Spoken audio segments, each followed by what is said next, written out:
നമ്മളിന്ന് hair smoothening ചെയ്യാൻ പോവാണ് ഗൈസ്. ഞാൻ നടക്കാവ് പോപ്പീസ് ബ്യൂട്ടി ലോഞ്ചിലാണ് ഹെയർ സ്മൂത്തനിങ്ങിന് വന്നിട്ടുള്ളത്.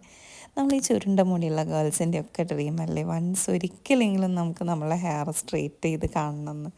അപ്പോൾ ഈ ഹെയർ സ്ട്രെയിറ്റ്നർ യൂസ് ചെയ്യുമ്പോൾ ഭയങ്കര ടൈം കൺസ്യൂമിങ് ആണെന്ന് മാത്രമല്ല, ഭയങ്കര ബുദ്ധിമുട്ടുള്ള പണിയാണ്. അപ്പോൾ എൻ്റെ കുറേ കാലത്തെ ആഗ്രഹത്തിന് ശേഷം ഞാനിന്ന് എൻ്റെ ഹെയർ സ്മൂത്തൻ ചെയ്യാൻ പോവാണ് കേട്ടോ.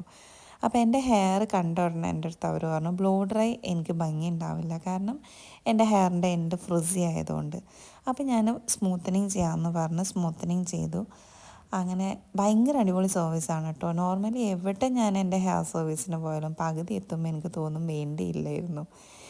പക്ഷേ ഇവിടെ എനിക്ക് അങ്ങനത്തെ ഒരു ഫീലേ വന്നിട്ടില്ല, കാരണം എല്ലാവരും അടിപൊളിയായിരുന്നു. എനിക്ക് സർവീസ് ഭയങ്കര ഇഷ്ടപ്പെട്ടു. പിന്നെ എൻ്റെ ഹെയറിൽ ബോണ്ട് ആഡ് ചെയ്ത് ചെയ്യണം, അപ്പോൾ ഹെയറിൻ്റെ ബ്രേക്കേജ് നമുക്കൊരു പരിധി വരെ കുറയ്ക്കാൻ പറ്റുമെന്ന് പറഞ്ഞിട്ട് അങ്ങനെ